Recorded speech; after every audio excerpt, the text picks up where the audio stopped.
climbing up that hierarchy of getting better at fixing the problems that you deem valuable in life is what is going to reward you in the long term. All right, fam, what's up? How we doing? This is my first edition of doing these kind of vlogs, diving into topics that I find interesting, books I'm reading, personal development, health and wellness, cool studies, cool science, all the things that I think are important for reaching our true potential as humans and developing some form of self-mastery of our mind, body, and spirit. So let's dive into it. Today, we're going to go over Jordan Peterson's new book, Beyond Order, 12 More Rules for Life. I really love this guy. He is a clinical psychologist who practiced for 20 years. He came to fame a few years ago with some more political, but ultimately personal responsibility-esque stuff going on in Canada. And that's when I first kind of got a glimpse of him. I read his first book, which is 12 Rules for Life, An Antidote to Chaos, right? So he really is really big into chaos and order in life. So his first book was how we get better when chaos goes bad. This book is about how we do better when order, goes bad, right? Because this is teeter-totter going on. So I'm going to dive into the book. The book is 12 rules. Today we're going to be talking about Rule 1, okay, which is do not carelessly denigrate social institutions or creative achievement. I'm going to break this down in a manner that I'm going to go into some of the stories, some of the details in the book because he does such a good job at writing about this stuff. I don't want to go into full detail, so you could still definitely read this book and get so much more information. Like I'm only going to talk about like 30-40% of the stuff that goes on in the book. But then I want to reflect on it, on my own experiences, and then give you some, applicable steps of how to improve your own life and how to take these rules and apply it in the real world. So let's go in. Okay, so Rule 1, do not carelessly denigrate social institutions or creative achievement. Okay, and every single rule has this cool little artwork that goes on. And this one is the tarot card, the Fool. Okay, so let's dive in. Again, essentially, this thing that Jordan talks about a lot is order and chaos. It's these two forces, yin yang, masculine, feminine, that run the world. And a well-functioning society, a well-functioning community, a well-functioning person, right, and psyche is always flirting on that thin line between the two. Okay, and sometimes we get too much order in life. Sometimes we get too much chaos in life. All right, so let's dive into it.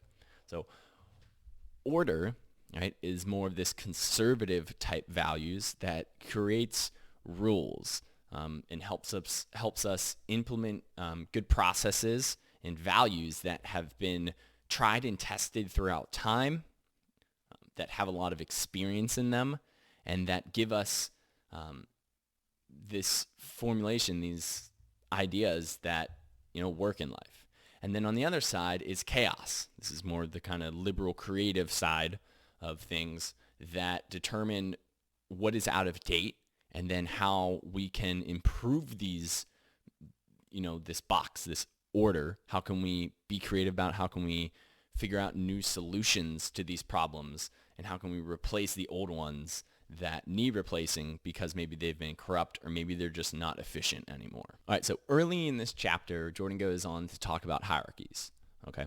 And hierarchies are essentially, right, this pyramid order structure where through long periods of time, through cooperation and competition of all the individuals involved in these hierarchies, the people that can solve the said problem that the hierarchy is trying to fix rise to the top.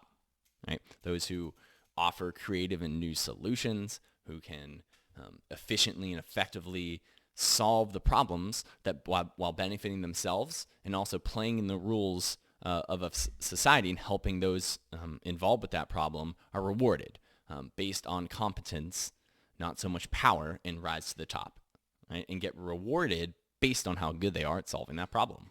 And so this is where the Fool comes in. So the picture for this chapter is the tarot card of the Fool.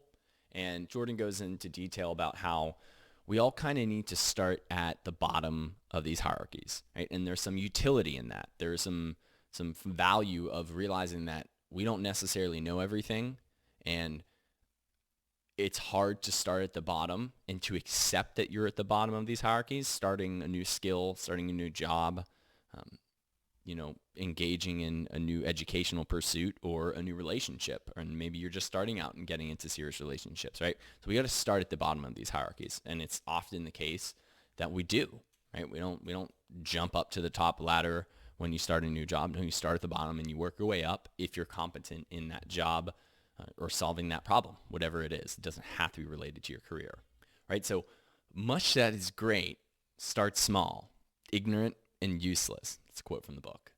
And I love the way that Jordan ties in stories that we all know to kind of give you an idea of this, right? So we know Simba from The Lion King, right? Spoiler alert. Simba starts out as this arrogant fool, right? He's running around, he's getting into that hyena den where he shouldn't be. He's mischievous, he's doing all these stupid things. He's not necessarily malevolent, but he's going around and he's making these stupid decisions. And then the bird, I can't remember his name, flies in and is like, "You're too dumb, Simba. You're doing this. Your dad's gonna punish you. You must follow this order." Right? Because this is how we've established the world. This is how one creates success, right? And we also know other examples of like Pinocchio, right? He's the marionette. He's the puppet at everyone else's whim, right? And then we also have, which Jordan talks about a lot in this book, and you'll hear it, I'll reference it many different times in these breakdowns, is Harry Potter and J.K. Rowling's really descriptive and awesome storyline. So Harry Potter, as he starts out, he's the orphan. His parents were just killed. Now he's subject to his aunt and his uncle who don't understand him. Oh God, poor Harry. He doesn't know what's going on. And then he has this crazy Satan-like Voldemort, like overarching his entire life, right? He is truly he is not an experienced wizard. And as he progresses, we understand that he will become this one of the strongest wizards in the world, and it's his destiny. But when he starts, he's at the bottom, okay? And what this tells us is that even for the most accomplished people, you still have to retain some aspect of humility, of that you don't know everything, right? And you probably will not know everything. There's always going to be people that are higher up on the hierarchy than you, and having the humility and the gratitude to understand that the struggle, doing the hard things in life, climbing up that hierarchy of getting better at fixing the problems that you deem valuable in life is what is going to reward you in the long term. And so Jordan goes in to talk about, I think like 2 or 3 of his different clinical expertise throughout this chapter, talking about how like he gets a little bit, he doesn't necessarily get political, but right, like conservative and liberal ideas, you inherently think of politics, right? And he kind of flirts on the edges of these, but he has a very good point, right? Like, we need some conservative values. We need to set up rules and regulations and these boxes that not only like the government deems okay, and to be a sovereign nation like America is, we need some rules that we all live by, but also just to understand, like, okay, these are the things that we should be doing, right? Like, don't kill anyone. Don't do harm to other people. You should probably get a job and make a good living and not break the law, right? Like, this is all this order, right, that we understand that is necessary for life, okay? It's kind of like the police, right? Like, we need them. We need them to instruct the laws to play this game that we all play by, because and this is something he dives into in this chapter a lot, is like the nature of games. And I actually studied this in college, and it was really fascinating to me.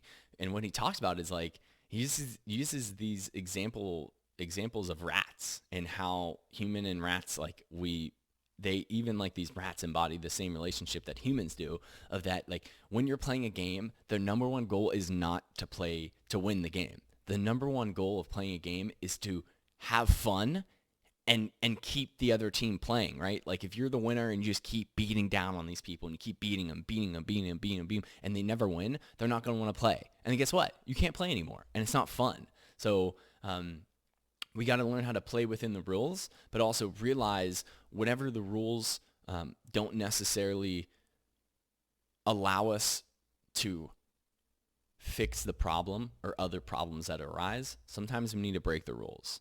Okay, and this is something, again, he goes back to the stories of Harry Potter. Okay, and I want you, if you've seen the first Harry Potter, if you remember the troll scene, right? So Hermione's in the bathroom, they shouldn't be running around, and they see, holy shit, the troll's out. And it's this big, ugly, huge, ginormous thing. And they're at this issue. They're like, okay, the rules of Hogwarts say that we shouldn't be doing this. That we should be, I think they're eating dinner at the time, right? Like, we're not supposed to be here. We shouldn't be looking, we know the troll's around. We shouldn't be out, trying to fix it because we're the fool. We're at the bottom of the hierarchy, right? This isn't our place to do it. The rules say that the more experienced wizards need to deal with this. But then they realize that Hermione might get hurt because the troll's heading right towards her, right? So they realize we're going to have to break the rules because there is a problem going on right now that needs fixed.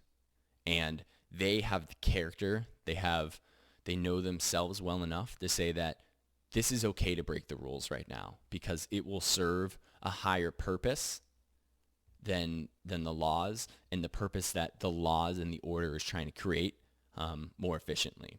So then they go, and if you remember the scene, I don't think they end up killing the troll, but I think they just like knock it unconscious. They like stick a wand in its nose and the club drops and hits him and he falls over.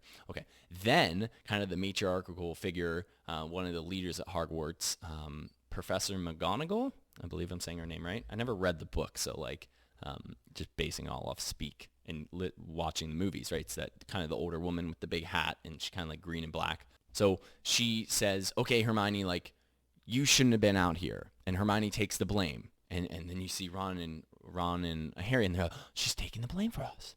And she's like, bad Hermione. You did not obey the rules that us, the higher up people, set right now to stay in this room because there's danger lurking around. 5 points minus Gryffindor, right? And so she's punishing her, right? But then she turns to Ron and Harry and says, you were supposed to obey the rules. Bad on you for not obeying the rules. But you broke them when you found it necessary to serve a higher good, to save Hermione, right? You broke the order and put in your own chaos of what could happen, what could go wrong if we break these rules and go try and do this. But because they're trying to save a life, right? Which is more important than the rules of Hogwarts at that very moment. And 5 points Gryffindor for each of you. A net gain for Gryffindor. Let it be known. So where does this leave us right now? I want to dive into the book real quick and read a quick little excerpt that Jordan says very beautifully. Okay, so in this chapter, this is right after he read a quote from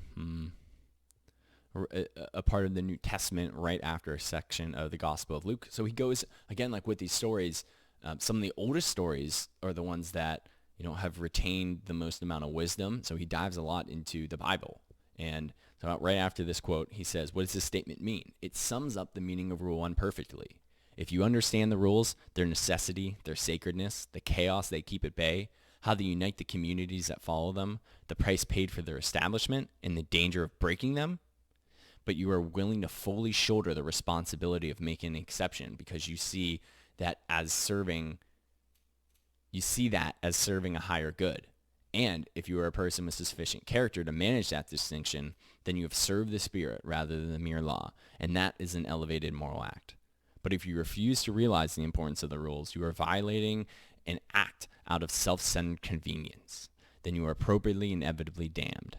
The carelessness you exhibit with regard to your own tradition will undo you and perhaps those around you fully and painfully across time. Powerful stuff. So like, holy crap, powerful words, right? And in the beginning of the chapter, he kind of dives into like how life is full of chaos and life is crazy. And he uses a really cool way of describing how of one of his clients who like didn't necessarily have a really developed social life, and how he was in chaos because of that. Because Jordan goes in to say, like, we use society and the people around us, our friends, of people that we deem like smart and worthy of trusting, to help keep us in line, right? To not, like, when you're in social situations, to say and do things that like aren't following the rules of society, right? And like we like kind of shutter off the responsibility of bearing that all ourselves to surrounding us in an environment that helps us keep us in line, right? This is this order and chaos. Sometimes we got to break that, right? And sometimes it's really necessary to come up with new ideas, to say, fuck the system, to not necessarily root it up from the ground up, even though that might be necessary sometimes, but to, to offer new solutions to new problems, right? And realize, hey, like this problem that was important 20 years ago is gone now. And now we have this new problem that comes up, and we got to fix that. Kind of, very similar to a lot of stuff going on about freedom of speech and these private companies like Twitter, Instagram, Facebook, right? Like we go back to the Constitution and that kind of stuff. But that was written so long ago. There's this new problem, right? This new problem of it's a private business, but it's kind of like this forum that everyone uses. How do we go around that, right? Chaos and order. And we got to realize that we're always balancing on this teeter-totter between order and chaos. And, realizing that they serve a purpose, okay? It's necessary to conform, and to the discipline and the rules, but it's also necessary to use judgment, to use vision, and to use truth. And our intuition that guides us to do what is right and wrong sometimes when the rules suggest otherwise. All right, so hopefully you guys like this little breakdown of the first chapter. It's a little bit more, politically, it's not all about politics. I love how he dives into more. It's about like personal responsibility and realizing that, yeah, things are fucked up in life, but we have these rules that help guide us, that are tested in time, in these stories of the hero battling out chaos, battling out order. When order goes bad, chaos flies in, and poof, big explosion of chaos, and everything goes wrong. And then the hero comes in and fixes things and enacts order that's just and that solves the problem of the people around him. All right, guys. So after recording that first video, first off, I was running into some issues with my microphone and my new web camera that I got because I wanted to have higher quality in the videos. Short explanation here.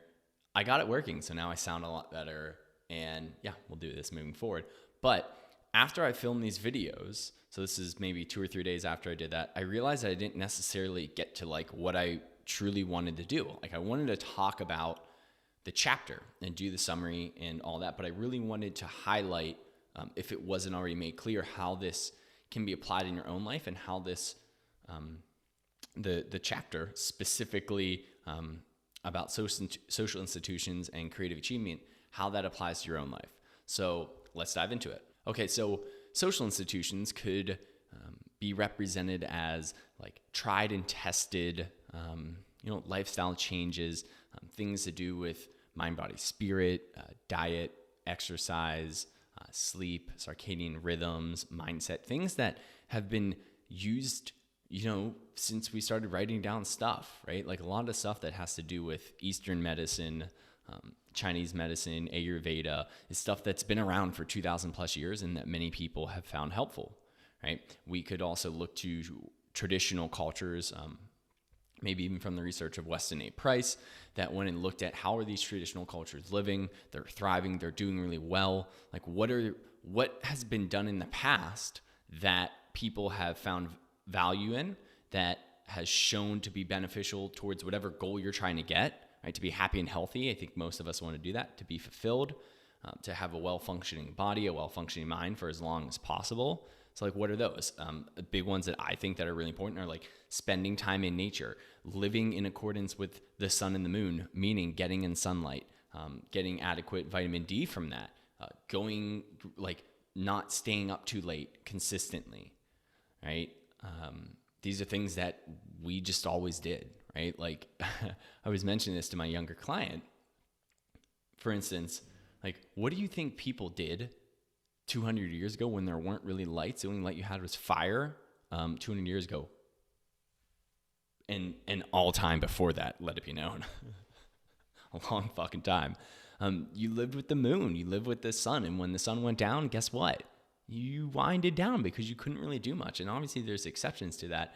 But that's like the order. And also even maybe let's look at like the order that modern science gives us in the realms of exercise, prescription, nutrition, and diet, and how that affects our body, and just fun stuff like that. So like that, I think that represents the order, like what is tried and tested. And then there's the other side. So how do we interplay chaos with it? How do we optimize a diet to fit our needs? We have to create more awareness. We have to be more creative with it. We have to do some experimentations on us, right? Like, okay, for this next week, instead of doing the order that you've already done, like you just kind of get up, go to work, do your normal morning routine, I want you to get creative. I want you to go outside and take a walk, weather permitting. Take a walk out in the sunlight in the morning for 10 minutes, 5 minutes. Let's just do 5 minutes, right? And how do you feel? That's kind of that creative exploration in there, right?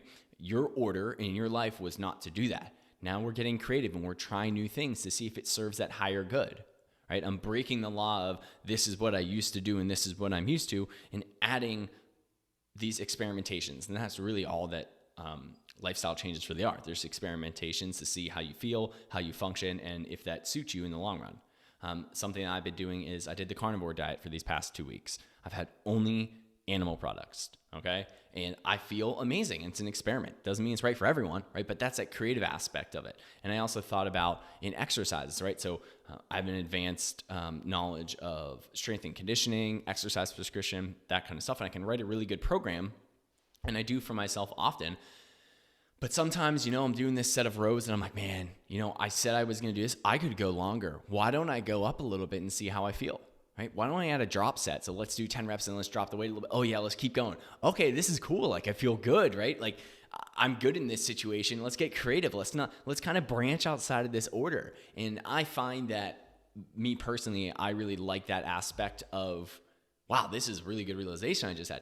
I had so much order in it for so long, these past like 4 or 5 years, that in the recent 2 or 3 years, I've really loved the chaos of it, the play, the creativeness of not really having a set plan, just kind of going out there, getting a great workout in, depending on how I feel. And sometimes I kick my ass, sometimes I don't kick my ass, and it's more relaxing. So we got to find the balance between the structure of our lives and exploring new ideas, because we're always going to flirt on that line, right? Having too much order, doing the same things over and over again is always going to get you those same results. What happens when we have new circumstances in our life and new problems in our life? We have to get more creative. We have to enact create the creative solutions to the new problems.